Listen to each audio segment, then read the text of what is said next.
E aí, galera, tudo bem com vocês? Estamos aqui para mais uma aula de História. Dessa vez, nós vamos ver a Guerra de Canudos e também a Revolta da Vacina. Nós estamos estudando, obviamente, então, percebe-se, a República Velha. Dois conflitos importantes que aconteceram no período e que nós iremos resumi-los agora. Preparados? Partiu, então. Comecemos com a Guerra de Canudos. Qual que é a proposta da Guerra de Canudos? Vocês sabem, é um confronto que acontece no sertão da Bahia nos anos de 1896 a 1897. É um conflito importante, fundamental na nossa história, e eu acho um dos grandes momentos da nossa história que merecem estudo e merecem uma atenção especial. Nós tivemos um dos grandes clássicos da literatura brasileira, é o livro Os Sertões, do Euclides da Cunha. É um livro maravilhoso, fundamental para entendermos a história do Brasil. Essa edição aqui é bonitinha, com belos mapas da região. Fica a dica para quem quer aprofundar na história do Brasil e ler um grande clássico da nossa literatura. Então veja, o que foi a Guerra de Canudos? Também nós temos um outro livro que eu gosto muito, que eu não encontrei aqui. Se chama A Guerra do Fim do Mundo, do escritor Mário Vargas Llosa. O escritor Mário Vargas Llosa, muito inspirado nos sertões do Euclides da Cunha, recontou a história também da Guerra de Canudos e é uma obra magistral. A Guerra do Fim do Mundo.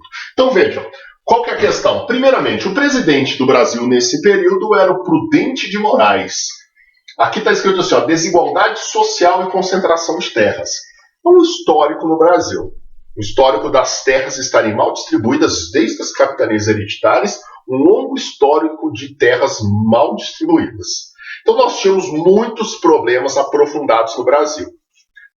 Nós vimos de um segundo reinado com problemas econômicos muito sérios. A proclamação da República nos seus primeiros anos também trouxe uma série de novos problemas e sem resolver problemas antigos. Então a revolta de Canudos, a Guerra de Canudos, está muito ligada a isso. Havia uma enorme massa de pessoas desesperadas vagando aí por esse Brasilzão, sem grandes perspectivas de futuro. Nós tínhamos, por exemplo, imagine, em 1896, o Brasil tinha acabado com a escravidão há pouquíssimo tempo. Uma grande massa de trabalhadores escravos que acabaram de ser libertos. Havia, então, no Brasil uma condição social muito complexa. A quantidade de revoltas que nós vamos ver nesse período explicam bem isso. Ok? Então vejam. Já sabemos um pouco do histórico da questão. Surge no meio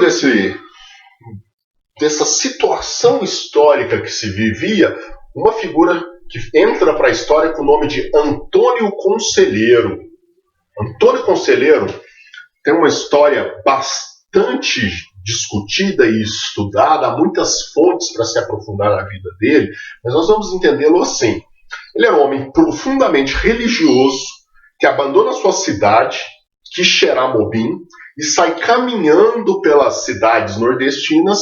Em cada parada, ele ia no cemitério, arrumava alguma lápide, pintava um muro, levantava algum muro de pedras, ia nas igrejas locais e fazia algum tipo de trabalho em torno da igreja ou até mesmo dentro da igreja, e durante essas andanças, indo de cidade em cidade, passando em igrejas, cemitérios, profundamente religioso, esse homem conversava com as pessoas, e ele ia dando conselhos, era um sábio. As pessoas passaram a ver esse homem como um sábio. E aí nós vamos ver, alguns até tratam isso como uma das primeiras grandes experiências evangélicas do Brasil. Porque ele ia nas igrejas, ele tinha uma visão religiosa que hoje talvez aproxime ele muito mais de movimentos protestantes do que aproximava da Igreja Católica naquele momento. Mas então, nós temos um homem profundamente religioso que nessas andanças passa a aglomerar uma população em torno de si. Ele saía de algumas cidades e as pessoas que viam ele trabalhando em igrejas, em cemitérios e pregando nas horas vagas passaram a segui-lo Em determinado momento, Antônio Conselheiro ia de uma cidade para outra e ele tinha dezenas de pessoas seguindo. Em determinado momento, ele tinha centenas de pessoas. Então, ele era um homem de grande oratória, as pessoas viam nele um grande líder religioso. Isso é importante para a nossa história aqui. E aí nós chegamos na seguinte questão. Quando Antônio Conselheiro percebe, ou em determinado momento dessa trajetória, percebe-se que há uma multidão em torno dele e que não era mais possível nem viável continuar andando de uma cidade para outra em busca de igrejas e de oração e de levar uma palavra, um conselho para as pessoas. Não havia mais possibilidade. Então toma-se a decisão de ir para o sertão da Bahia, ele estava em andanças nessa região, e vão lá para um lugar onde nós temos um córrego chamado Vaza Barris, e próximo a esse córrego eles fundam uma vila que vai se chamar Arraial de Canudos. O Arraial de Canudos. E lá eles constroem uma igreja, passam a viver em torno dessa igreja, construindo uma sociedade em torno dela, e isso vai se transformar numa grande experiência religiosa. O Antônio Conselheiro no centro e a cidade crescendo e recebendo gente até chegar a ter mais de 20 mil pessoas vivendo nesse arraial. Era uma vida religiosa em que as relações todas estavam em torno desse líder do Antônio Conselheiro. Era um lugar onde os impostos não eram cobrados igual no restante do Brasil. Era um lugar em que a sociedade crescia e se desenvolvia de um modo muito diferente que crescia e se desenvolvia no restante do país que vivia seu momento republicano. Vejam, trocas de produtos sem impostos, uma vida de relação extremamente religiosa. Óbvio que isso, vocês sabem, conhecem a história do Brasil, isso vai incomodar diversos grupos. Nós vamos ter, por exemplo, fazendeiros na região, preocupados com o crescimento daquela cidade, sertão da Bahia, um lugar isolado, abandonado praticamente, mas os fazendeiros da região começaram a contestar. E essa cidade crescendo sobre nossas terras? Quando que o Estado, quando que o governo virá fazer alguma coisa para impedir que esse povo cresça sobre nossas terras? Tinham inimigos poderosos. Um deles, então, era os grandes fazendeiros da região. A própria Igreja Católica ficou com o pé atrás diante dessa experiência em que um homem, que não era um homem formado dentro da igreja com título, passou a arrebanhar multidões de fiéis. Isso incomodou a igreja. No meio disso tudo, nós vamos ter, então, uma série de pessoas desagradadas com o crescimento daquela cidade. Inclusive, em alguns lugares, alguns livros mencionam o temor que alguns políticos passaram a ter dessa experiência. Porque no fim da história era uma experiência que estava dando certo. Em Canudos havia muito mais escolas que nas outras cidades da região. Era uma cidade próspera que crescia e crescia de forma muito acelerada e sem grandes problemas, igual havia nas outras cidades. Então havia essa questão. A questão era, essa experiência aí não é boa para o restante do Brasil, porque isso aí mostra que nós devemos trabalhar e fazer essas cidades funcionarem como lá está funcionando. Olha, também pode ser um motivo, hein? Então, quando se fala nos motivos da Guerra de Canudos, são vários. Fazendeiros, poderosos incomodados, políticos incomodados com o crescimento daquela região, preocupados também com esse novo líder, a igreja preocupada também com esse pregador que não era formado, e aí em determinado momento nós vamos ter o governo brasileiro, sob o comando de Prudente de Moraes, entrando na guerra. Vejam que situação. O Antônio Conselheiro, tudo indica, e os registros históricos mostram, ele não era um monarquista. Tipo, olha, eu quero que a república caia e o imperador retorne. Tudo indica que não. Tudo indica que a proposta dele era viver lá com o seu povo numa vida de oração e só. Só que aí começam aquelas questões. Olha, existe um líder, um fanático religioso que está arrebanhando multidões e ele é antirrepublicano. Ele quer a volta do Dom Pedro II. ele deu uma ou outra declaração que pode ter contribuído para essa sensação. Por exemplo, em determinado momento ele fala algo assim: eu vivi durante o período monárquico e ninguém nunca me incomodou as minhas andanças e o meu trabalho. Agora que a República se estabeleceu, eles vieram aqui me incomodar. A República é o anticristo, ele teria dito. Mas ele não estava pregando, olha, aqui nós vamos fundar uma monarquia. Tudo indica que não. Mas a República não queria saber. Naquele momento que a República tinha acabado de se formar, essa grande experiência chamou a atenção e o governo brasileiro decide mandar uma tropa para retomar essas terras que eles ocupavam e acabar com esse arraial. Nós vamos ter uma questão aí. Eles chamam essa visão de um líder religioso, como o Antônio Conselheiro, eles chamam esses movimentos messiânicos. Ou seja, um homem chega, as pessoas veem nele o Salvador, ele tem um discurso religioso forte e ele convence a população através de visões religiosas. Então há, nesse momento, não só Canudos, há outros movimentos messiânicos. Aí nós vamos ter então a primeira expedição. O governo brasileiro vai precisar de 4 expedições para vencer essa pequena cidade religiosa. Olha que história. Então a primeira expedição é vencida. O livro Sertões narra a primeira parte, conta sobre a geografia da região, o clima, e depois o livro vai narrar as guerras e vai narrar um capítulo lindo sobre Antônio Conselheiro. A primeira expedição é detonada. Os sertanejos, sob o comando de Antônio Conselheiro, vencem sem dificuldades a primeira expedição do exército. Entra nessa história uma parte que eu acho interessante também de se analisar e se estudar posteriormente, chamado sebastianismo.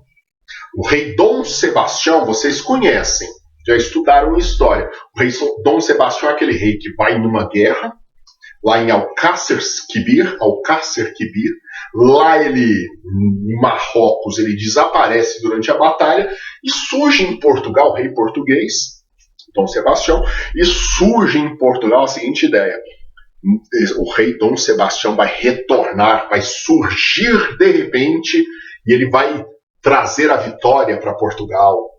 Muita gente começou a defender essa visão, eles passaram a chamar de sebastianismo, a ideia de que o rei voltaria para resolver os problemas. Em determinado momento, Canudos se aproxima do sebastianismo. O Antônio Conselheiro chega a falar para o seu povo, quando o governo manda tropas extremamente armadas, e ele lá com um grupo de sertanejos pobres, cheios de gente de idade avançada, que foi para lá para viver rezando, ele fala: Dom Sebastião deve descer dos céus, nos ajudar na vitória contra o anticristo, que é a República, que vem aqui jogar bombas e canhões na gente. Olha para vocês aí, sebastianismo. Só que vão 4 expedições. Só a 4ª expedição toma o vilarejo de Canudos. Quando o exército chega, Antônio Conselheiro já estava morto, ele tinha idade avançada, vinha com alguns problemas de saúde, tudo indica que morreu com alguma coisa próxima ligada a diabetes. E aí o governo vai lá, descobre onde ele estava enterrado, desenterra o cadáver dele, fotografa e retorna para o Rio de Janeiro gritando as glórias da vitória. Foi um massacre de 25 mil mortos, com 4 expedições do exército para destruir um vilarejo fundado no sertão da Bahia, num lugar isolado. Hoje está debaixo d'água, né? Uma hidrelétrica foi construída e a região foi alagada. Uma parte trágica e triste da nossa história. O que mais nós podemos dizer sobre a Guerra de Canudos? Por exemplo, uma questão interessante. Lá em Canudos tinha um morro, e nesse morro tinha algumas árvores. Nessa árvore tinha uma planta lá que se chamava de favela. O Morro da Favela. Um morro cheio de árvores pimenta, da urticária na pele. E de cima do Morro da Favela eles começaram a bombardear a igreja onde os fiéis estavam escondidos, quando a última expedição já tinha conseguido conquistar o território e cercado o vilarejo. Então a palavra favela está ligado a isso. Olha para vocês verem, os soldados voltaram para o Rio de Janeiro, então capital do Brasil, depois dessa grande confronto, e a palavra favela vai com eles, e quando eles retornam, cheio de esperanças de soldos, vencer uma guerra importante para a história do Brasil, acabam indo para os morros, Morro da Providência, no Rio de Janeiro, acaba não ganhando aquele soldo e tudo que havia se prometido, e aí eles trazem com eles a ideia da favela como um morro, um lugar, o termo da palavra é um pouco isso, né? Um lugar difícil, um lugar complicado, e a favela no Brasil, a palavra favela vai ser aplicada a esses lugares, vejam só a origem da palavra onde está. A origem da palavra está ligada à Guerra de Canudos. Interessante, não? Aprofundem, leiam os sertões. Agora, para não ficar muito extensa a nossa aula, nós vamos para a Revolta da Vacina. Importante demais para quem vai fazer o vestibular. Nós temos Rio de Janeiro, capital do Brasil ainda, como vocês sabem, em 1904. Na verdade, foi muito no fim do ano. Foi em novembro de 1904. Alguns livros até colocam 1905. Mas tudo se resolveu por ali mesmo. Lá no dia 14 e 15 de novembro, datas importantes da proclamação da República, aquela coisa toda, o Brasil estava enfrentando uma situação complicada. O presidente do Brasil, nesse caso, era o Rodrigues Alves. O prefeito do Rio de Janeiro, Pereira Passos. Situação. Vocês sabem, em 1904 esses problemas sociais não tinham resolvido. O Brasil estava com mais ou menos 500... o Rio de Janeiro tinha 500 mil habitantes mais ou menos nesse período. Em 1920, 1 milhão. Quase.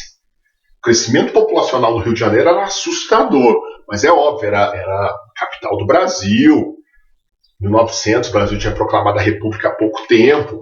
Havia ali um crescimento urbano. Então chegamos no momento em que nós tínhamos Rodrigues Alves, inclusive a filha do Rodrigues Alves morreu de febre amarela. Filha do presidente Rodrigues Alves.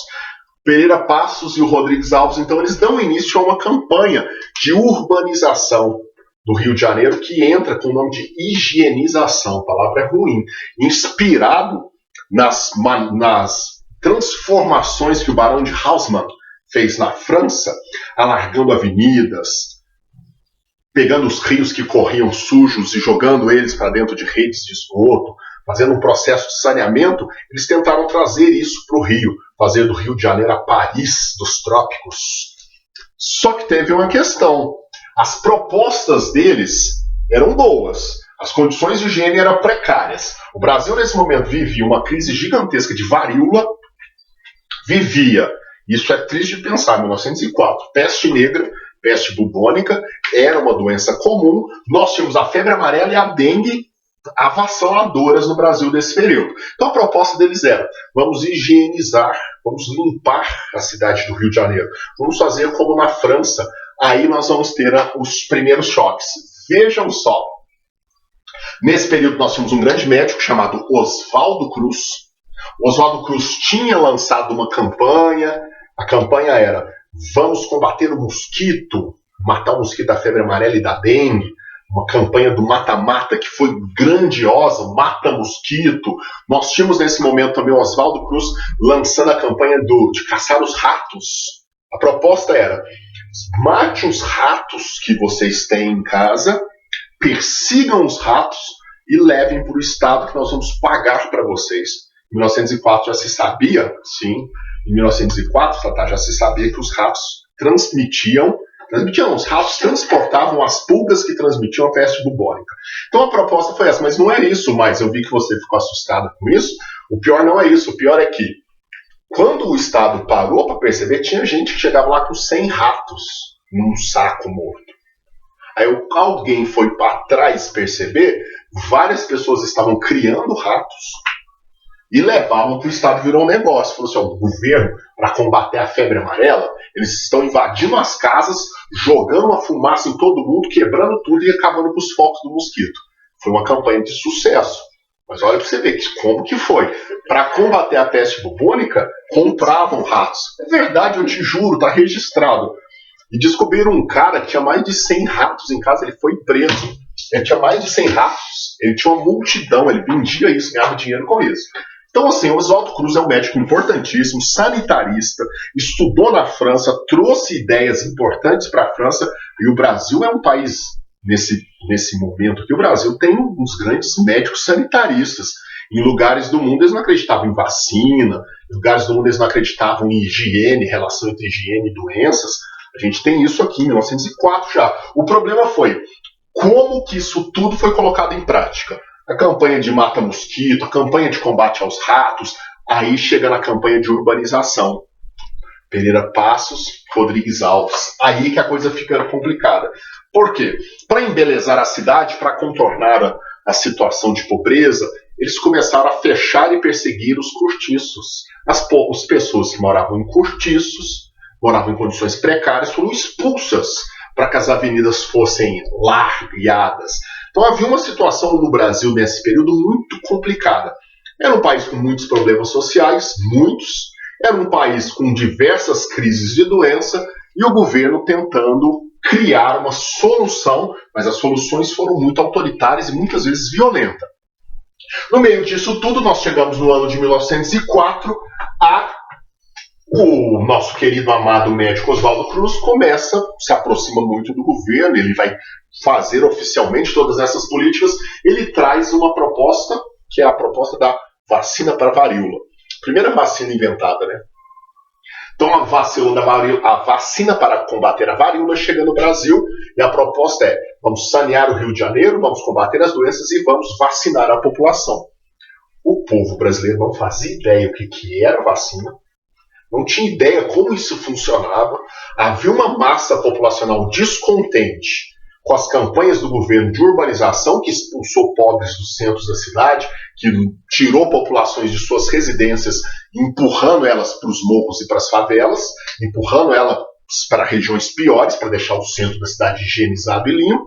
Então essa população descontente, já tinha passado por vários desmandos, vai receber a notícia de que elas seriam vacinadas.